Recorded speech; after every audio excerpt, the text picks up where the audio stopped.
Hello વિદ્યાર્થી મિત્રો, standard 6 subject English past tense action verb ગ્રામરનો પોઈન્ટ જોવાના છે. પાર્ટ 1માં આપણે જે ભૂતકાળના એક્શન વર્બ છે એ એક્શન વર્બના હકાર વાક્યો, નકાર વાક્યો અને ઇન્વર્ઝન ક્વેશ્ચન અને WH ક્વેશ્ચન એની વાત આપણે આ ટૉપિકમાં આપણે કરવાના છીએ. બરાબર, આ અગત્યનો ટૉપિક છે એટલે તમે ધ્યાનથી જોજો, સમજજો. એક વાર નહીં, બબ્બે ત્રણ વારાને જોજો.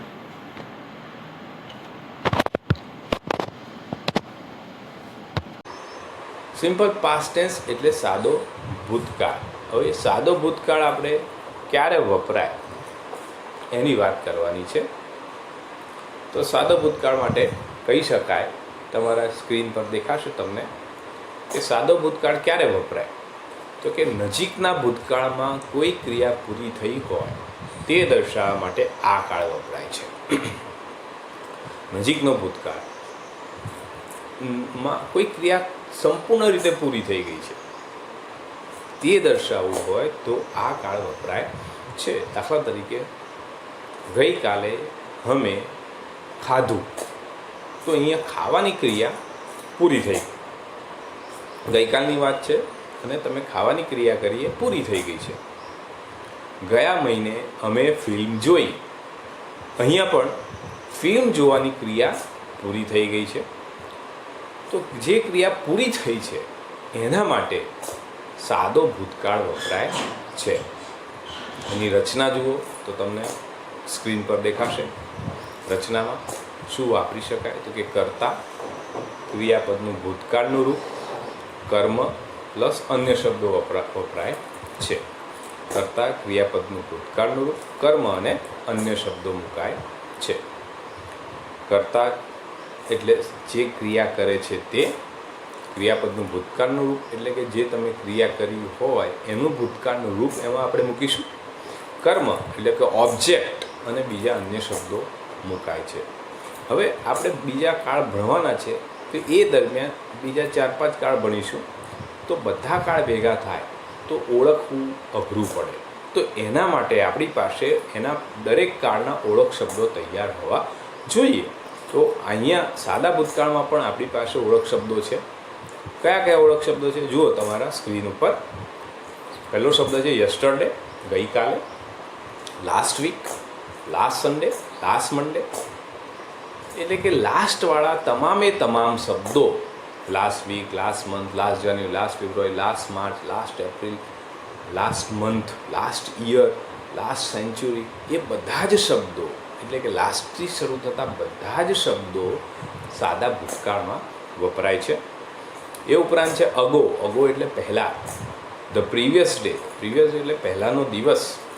અને આજે સવારે, ધીસ મોર્નિંગ. આટલા શબ્દો આપણે એના કીવર્ડ્સ એટલે કે ઓળખ શબ્દો તરીકે વાપરીએ છીએ.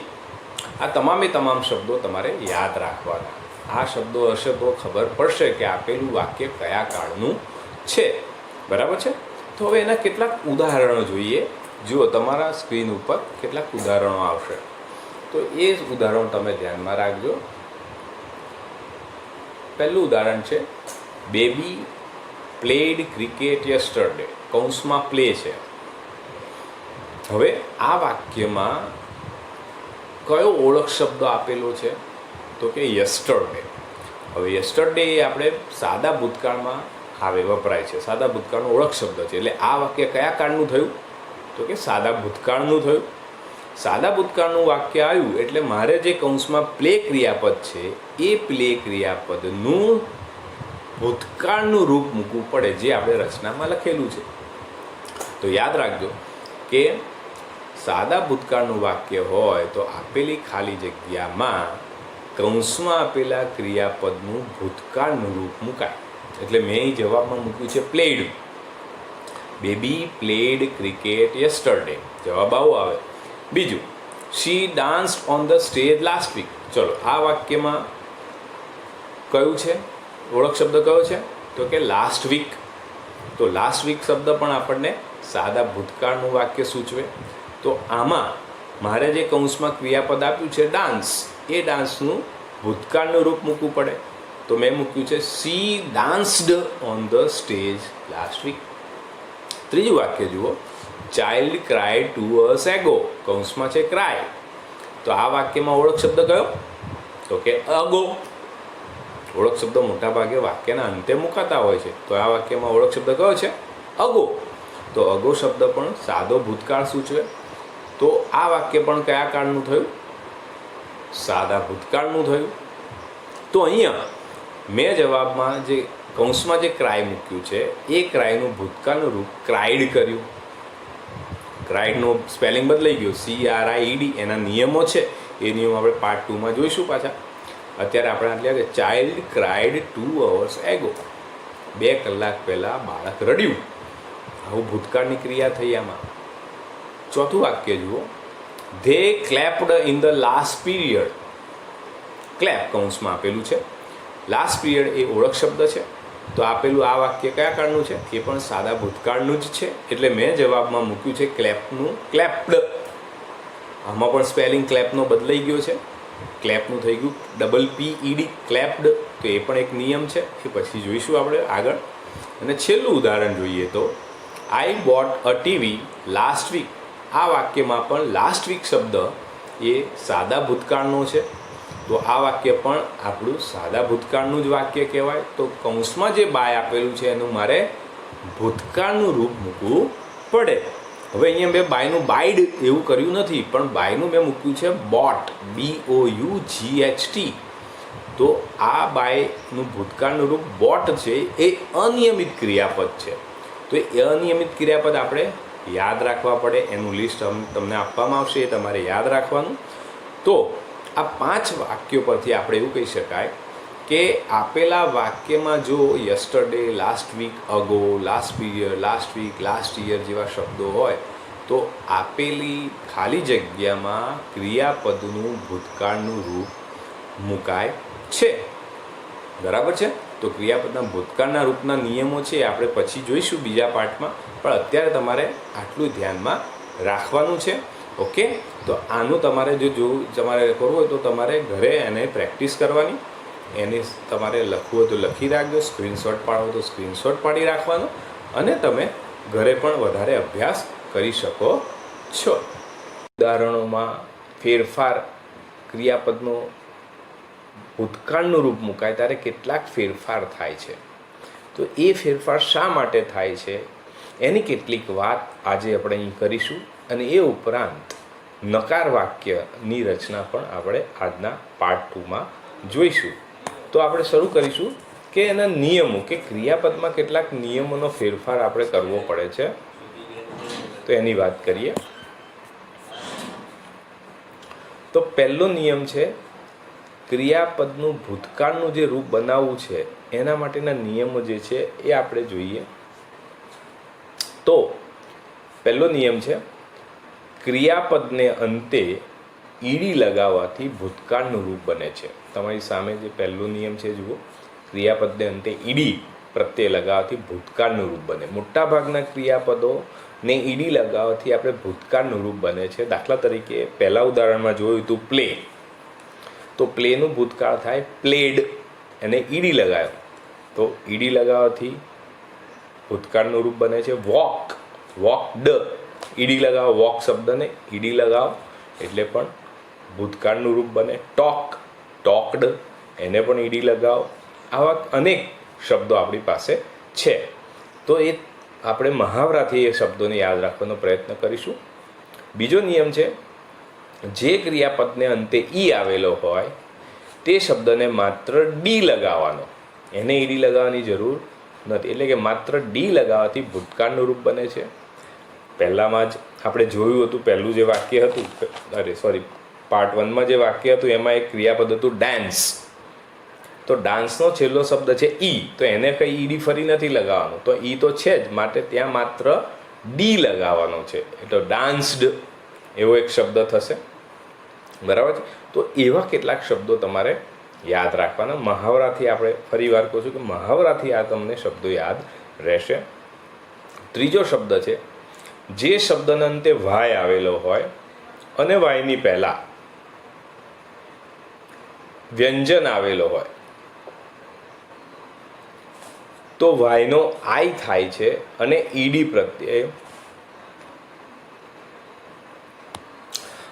પ્રત્યે લાગે છે. ફરી એકવાર, જે શબ્દના અંતે વાય આવેલો હોય અને વાયની પહેલાં વ્યંજન આવેલો હોય. અંગ્રેજીના વ્યંજનો કયા? તો કે એ, ઈ, આઈ, ઓ, યુ સિવાયના જે છે એ બધા જ વ્યંજનો છે, એટલે કે બી, સી, ડી, એફ, જી, એચ વગેરે વગેરે. તો વાયની પહેલાં એક વ્યંજન હોય તો વાયનો આઈ થાય અને ઈડી પ્રત્યે લાગે છે. ટૂંકમાં વાય બરાબર આપણે શું મૂકવું પડે? ભૂતકાળનું રૂપ બનાવવા માટે આઈ, ઈ, ડી મુકાય છે. દાખલા તરીકે આગળના પાર્ટ 1માં એક શબ્દ હતો, ક્રિયાપદ હતું ક્રાય, CRY. તો ક્રાય શબ્દમાં છેલ્લે શું છે? વાય છે. વાયની પહેલાં આર છે. આર એટલે વ્યંજન છે. તો જ્યારે ક્રાય શબ્દનું મારે ભૂતકાળનું રૂપ બનાવવું હોય તો મારે વાયનો આઈ કરવો પડે અને ઈડી લગાવવો પડે. તો જવાબ થાય વાયનો આઈડી એટલે કે ક્રાઇડનું CRY ક્રાય છે એનું થશે ક્રાઇડ, CRIED. એ જ રીતે ટ્રાય, TRY. વાય છેલ્લો શબ્દ વાય છે, એની પહેલાં આર છે તો આ એ વ્યંજન છે. તો મારે ટ્રાયનું જો ભૂતકાળનું રૂપ બનાવવું હોય તો TR વાયનો આઈ કરવાનો અને ઈડી એટલે જવાબ થશે TRIED, ટ્રાઇડ. આ રીતે એવા શબ્દો તમારે નિયમ યાદ રાખશો એટલે ફાવશે. ચોથો નિયમ છે, જે શબ્દના અંતે વ્યંજન આવતો હોય અને તેની પહેલાં એક જ સ્વર હોય તો છેલ્લો અક્ષર બેવડાય છે. કોઈ પણ ક્રિયાપદ હોય એ ક્રિયાપદના અંતે વ્યંજન, જેમ આગળ કહ્યું એમ બી, સી, ડી, એફ, જી, એચ, જે, કે, એલ, એમ, એન, પી, ક્યુ, આર, એસ વગેરે વગેરે. તો વ્યંજન આવતો હોય અને એની પહેલાં એક જ સ્વર એટલે એ, ઈ, આઈ, ઓ, યુ. તો એમાંથી કોઈ પણ એક સ્વર આવતો હોય તો જે છેલ્લો અક્ષર છે એ અક્ષર ડબલ થઈ જાય છે, એટલે કે બેવડાય છે. For example, TAP, tap.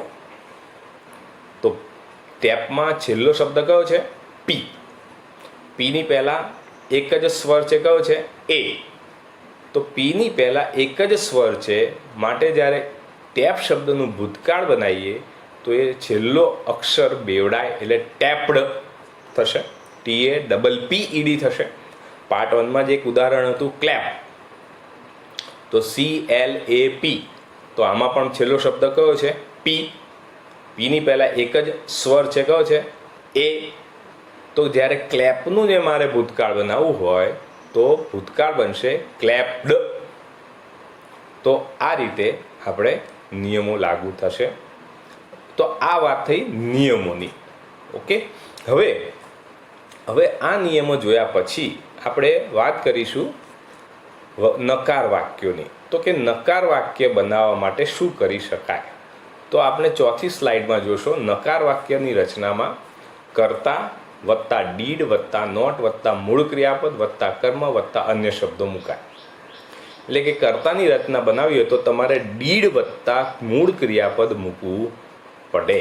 તો એનાથી નકાર વાક્ય બને. ભૂતકાળનું વાક્ય નકાર બનાવવું હોય તો ડીડ વત્તા નોટ શબ્દ આપણે મૂકીએ છીએ. તો આ રીતે નકાર વાક્ય બને છે. ઓકે, હવે દાખલા તરીકે એના ઉદાહરણ જોઈએ 5મી સ્લાઇડમાં. જો ઉદાહરણ તમારી સામે છે. આઈ ખાલી જગ્યા નોટ ક્રિકેટ યસ્ટરડે કૌંસમાં ટુ પ્લે. આ પહેલું તો નક્કી કરશો કે કયો કાળ છે. યસ્ટરડે એટલે ભૂતકાળ. નકાર દેખાય છે, નોટ દેખાય છે. હા, તો કે નોટ છે એટલે નકાર વાક્ય થયું. તો આપેલો જે વાક્ય હોય એમાં મૂકવું શું પડશે તમારે? ડીડ વત્તા મૂળ ક્રિયાપદ. તો જવાબ જોજો પહેલો તો did, I did not play. જે કૌંસમાં આપેલું ટુ પ્લે છે એનું મૂળ ક્રિયાપદ તમારે મૂકવું પડે. બીજું વાક્ય શી ખાલી જગ્યા નોટ ખાલી જગ્યા અ સોંગ લાસ્ટ નાઇટ. આમાં પણ જવાબ આવશે ડીડ સિંગ. કારણ લાસ્ટ નાઇટ એ ભૂતકાળ સૂચવે, નકાર આપેલું છે, નોટ આપેલો છે, માટે ડીડ વત્તા મૂળ ક્રિયાપદ મૂકવું પડે આમાં પણ. ત્રીજું વાક્ય ચાઇલ્ડ ખાલી જગ્યા નોટ ખાલી જગ્યા અવર એગો શબ્દ છે. અગો શબ્દ પણ ભૂતકાળ સૂચવે એટલે આમાં પણ જવાબ આવશે ડીડ વત્તા ક્રાય. એકદમ ઇઝી છે. જુઓ, ડીડ વત્તા ક્રાય જે શબ્દ કૌંસમાં આપેલો છે એ જ કૌંસનો શબ્દ તમારે મૂકી દેવાનો અને આગળ માત્ર એક શબ્દ ઉમેરે છે ડીડ. ક્યારે પણ માત્ર ભૂતકાળમાં નકાર હોય ત્યારે જ. તો આ રીતે આપણે મૂકીએ છીએ, આ રીતે આપણે નકાર વાક્ય બનાવીએ છીએ. ચોથું વાક્ય શું આવશે જવાબ? ડે ખાલી ગયા નોટ ખાલી ગયા ઇન ધ લાસ્ટ પીરિયડ કૌંસમાં ક્લેપ. તો આમાં ડીડ ક્લેપ જવાબ આવશે. પાંચમું જોઈએ, આઈ ખાલી ગયા નોટ ખાલી ગયા ટીવી લાસ્ટ વીક. તો લાસ્ટ વીક શબ્દ પણ ભૂતકાળ સૂચવે. તો શું મૂકીશું આમાં પણ? જવાબ આવશે આઈ ડીડ નોટ તો આપેલો જ છે અને જે કૌંસમાં બાય છે એનું એ મૂકી દો બાય. તો આ રીતે આપણે નકાર વાક્યની રચના શીખીએ છીએ. એટલે આમ સાદો ભૂતકાળમાં આપણે હકાર અને નકારની રચના અત્યાર સુધી આપણે શીખ્યા છીએ. તો હવે અત્યારે અટકીએ. બીજા નેક્સ્ટ પાર્ટમાં આપણે પ્રશ્નાર્થ વાક્યોની વાત કરીશું. પ્રશ્નાર્થ વાક્ય કઈ રીતે બને એની વાત આપણે વાત કરીશું વધારે. અત્યારે તમે આટલું જુઓ. ઓકે, એટલે કે સાદા ભૂતકાળમાં પ્રશ્નાર્થ વાક્ય એટલે કે ઇન્ટ્રોગેટિવ સેન્ટન્સ આપણે એને કહીએ છીએ. એ ઇન્ટ્રોગેટિવ સેન્ટન્સ બે રીતે બને. એક નોન WH ક્વેશ્ચન અને બીજું WH ક્વેશ્ચન્સ. નોન WH ક્વેશ્ચન્સમાં કયા કયા શબ્દો આવે? તો કે જેમાં WH શબ્દ ન આવતા હોય તેવા. હવે સાદા ભૂતકાળની વાત કરીએ તો માત્ર સાદા ભૂતકાળમાં ડીડથી જ પ્રશ્નાર્થ વાક્ય બને. એટલે કે નોન WH શબ્દમાં ડીડનો જ ઉપયોગ આપણે કરવાનો છે. તો પહેલાં આપણે વાત કરીશું નોન WH ક્વેશ્ચનની રચનાની, જેમાં ડીડની વાત આપણે ડીડનો ઉપયોગ કરવાનો છે. તો આગળની સ્લાઇડમાં જુઓ કે ડીડની એટલે કે પ્રશ્નાર્થ વાક્યની રચના કે નોન WH ક્વેશ્ચનની રચનાની વાત કરીએ તો કઈ રીતે બને રચના. તો તમારા સ્ક્રીન પર જોયો તો ડીડ વત્તા કર્તા વત્તા મૂળ ક્રિયાપદ વત્તા કર્મ પ્લસ અન્ય શબ્દો મુકાય છે અને સાથે સાથે પ્રશ્નાર્થનું ચિહ્ન મુકાય. એટલે કોઈ પણ સાદા વાક્યને પ્રશ્નાર્થમાં ફેરવવું હોય તો મારે આ રચનાનો ઉપયોગ કરવો પડે. ડીડ વત્તા કર્તા વત્તા મૂળ ક્રિયાપદ અને કર્મ. ડીડ આવે એટલે હંમેશા એક વાત યાદ રાખવાની કે એની સાથે મૂળ ક્રિયાપદ જ વપરાય. એ નકાર વાક્ય હોય કે પ્રશ્નાર્થ વાક્ય હોય તો એમાં આપણે મૂળ ક્રિયાપદનો જ ઉપયોગ કરીએ છીએ અને બાકીના અન્ય શબ્દો જે ઓળખ શબ્દો તરીકે આપણે ઓળખ શબ્દો જે હતા એનો ઉપયોગ આપણે એમાં કરીએ છીએ. તો આ ડીડની રચના થઈ એટલે કે નોન WH ક્વેશ્ચનની રચના થઈ. દાખલા તરીકે આઈ પ્લેડ ક્રિકેટ યસ્ટરડે. આ આપણું એક વાક્ય છે. આને મારે પ્રશ્નાર્થમાં બનાવવું હોય તો આ રીતે રચના પ્રમાણે આઈ પ્લેડ ક્રિકેટ યસ્ટરડે એનું બનાવવું છે. તો ડીડ વત્તા કરતા તો આઈનું યુ કરી દેવાનું એટલે ડીડ યુ, અથવા આઈને બદલે કોઈ નામ હોય રમેશ હોય તો ડીડ રમેશ એવું કરી દેવાનું. તો આઈ પ્લેડ ક્રિકેટ યસ્ટરડે તો શું થશે? Did you. હવે પ્લેડ હતું એનું મૂળ ક્રિયાપદ બનાવો પ્લે. તો ડીડ યુ પ્લે કર્મ તરીકે ક્રિકેટ અને અન્ય શબ્દોમાં યસ્ટરડે અને ક્વેશ્ચન માર્ક.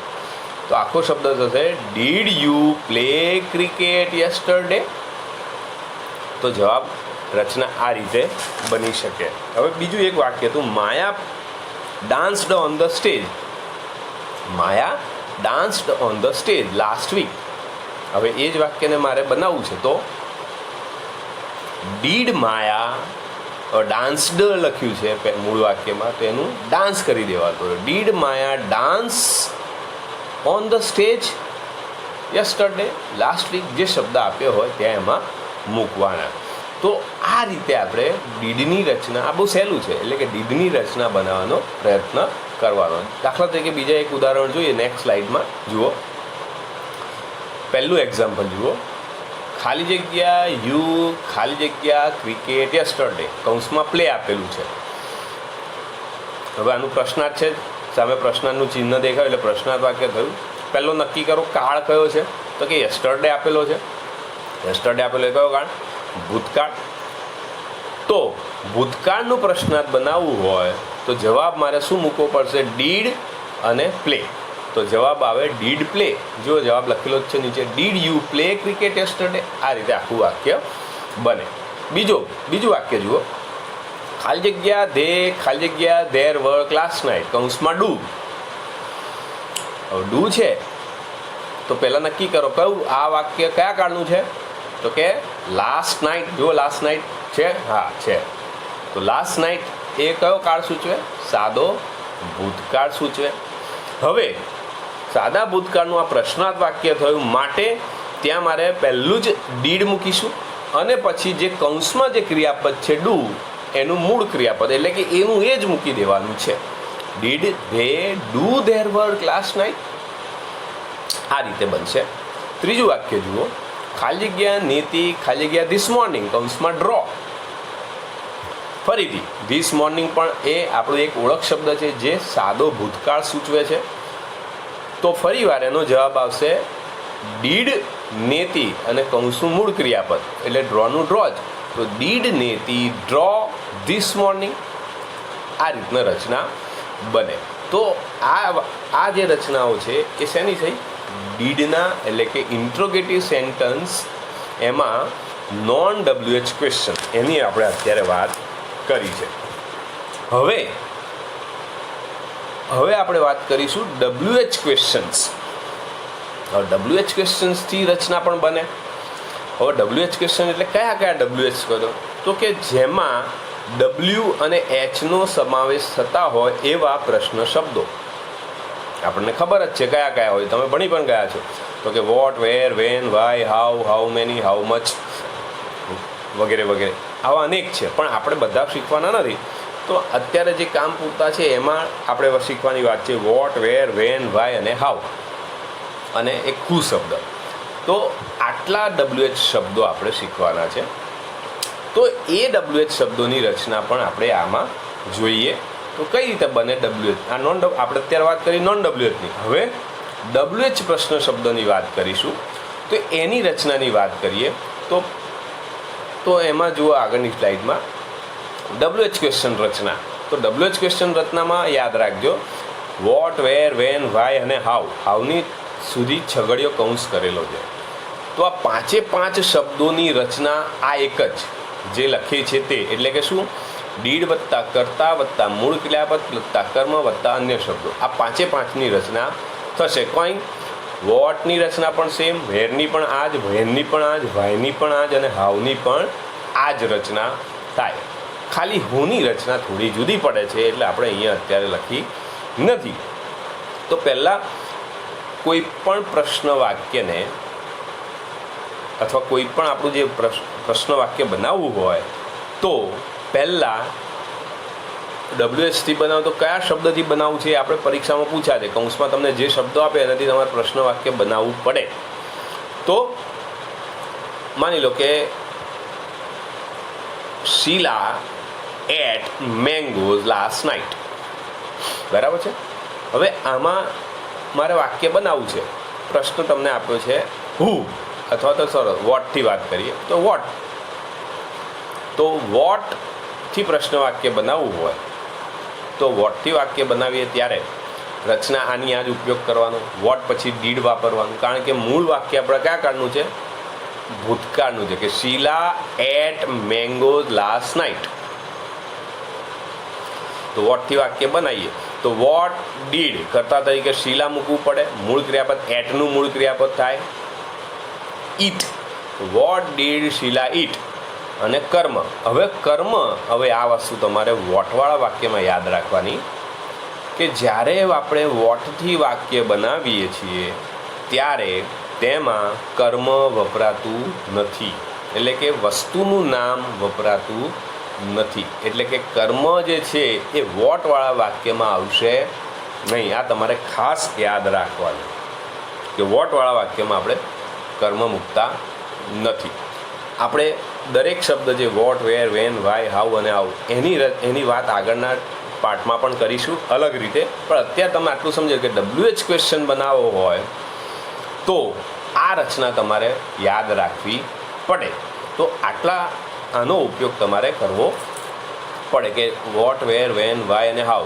આ પાંચે પાંચની રચના ફરી એકવાર, આ પાંચે પાંચની રચના એક જ સરખી છે જે તમને સ્ક્રીન પર દેખાય છે કે દરેક શબ્દ પછી, દરેક WH શબ્દ પછી આ પાંચ ડીડ મુકાય, પ્લસ કર્તા મુકાશે, પ્લસ મૂળ ક્રિયાપદ મુકાશે, પ્લસ કર્મ મુકાશે અને અન્ય શબ્દો મુકાશે. અહીંયા એક જ વસ્તુ યાદ રાખવાની, જ્યારે વોટથી વાક્ય બનાવીએ છીએ ત્યારે કર્મ મુકાતું નથી. આ તમારે ખાસ યાદ રાખવાનો પ્રયત્ન રાખવાનો. વોટ એટલે શું, બરાબર? એટલે શું એટલે વસ્તુનું નામ જાણવું છે. એટલે કે જ્યારે વસ્તુનું નામ જાણવું હોય તો એ જ વાક્યમાં વસ્તુનું નામ આવી શકે નહીં, બરાબર છે? આગળ એની ફરી ચર્ચા કરીશું જ વોટની ડિટેલમાં, પણ અત્યારે તમારે આટલું યાદ રાખવાનું છે કે વોટ, વેર, વેન, વાય અને હાઉ, એની આ રચના તમારે યાદ રાખવાની છે. હવે નેક્સ્ટ પાર્ટમાં આપણે આ જે શબ્દો જોયા છે એ શબ્દોને અલગ અલગ રીતે એની પ્રશ્ન રચના, આ તમારે એટલે ફરી રચના આપણે સમજાવીશું નહીં, એ તમારે યાદ રાખવાની, અથવા અત્યારે લખી લો, સ્ક્રીનશોટ પાડી લો, જે કરવું એ તમે કરી શકો.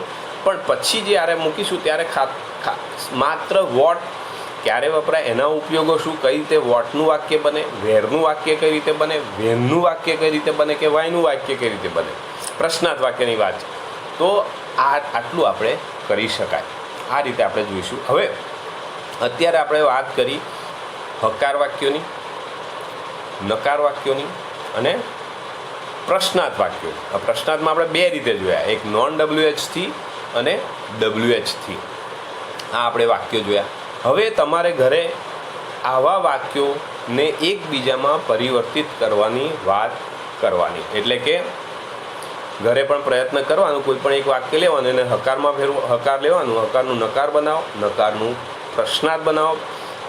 આટલું તમારે 3 વાક્યો બનાવવાનો પ્રયત્ન કરવાનો. દાખલા તરીકે જિગ્નેશ પ્લેડ ક્રિકેટ યસ્ટરડે, આ હકાર વાક્ય થયું. હવે એનું નકાર બનાવો, તો Jignesh did not play cricket yesterday, આ નકાર થયું. પ્રશ્નાર્થ બનાવો, પણ પ્રશ્નાર્થ અત્યારે માત્ર નોન WHનો જ ઉપયોગ કરવો છે. તો did Jignesh play cricket yesterday, આમાં કોઈ કશું કાઢવાનો એક પણ શબ્દ નથી, માત્ર ડીડવાળી રચનાનો જ ઉપયોગ કરવાનો છે. તો આ રીતે પણ તમે ઘરે બનાવી શકો. ઓકે, તો નેક્સ્ટ પાર્ટમાં આપણે આ જે તમારા સ્ક્રીન પર જે શબ્દો દેખાય છે એની અલગથી ચર્ચા કરીશું. એટલે કે દરેક શબ્દનો ઉપયોગ આપણે કઈ રીતે કરી શકીએ એની વાત આપણે એમાં કરીશું. તો આજે આટલું જ. બાય. પાછા ફરી મળીએ છીએ ત્યારે વધુ શીખીશું. ઘરે પ્રયત્ન કરજો લખવાનો, પ્રયત્ન મહાવરો કરજો.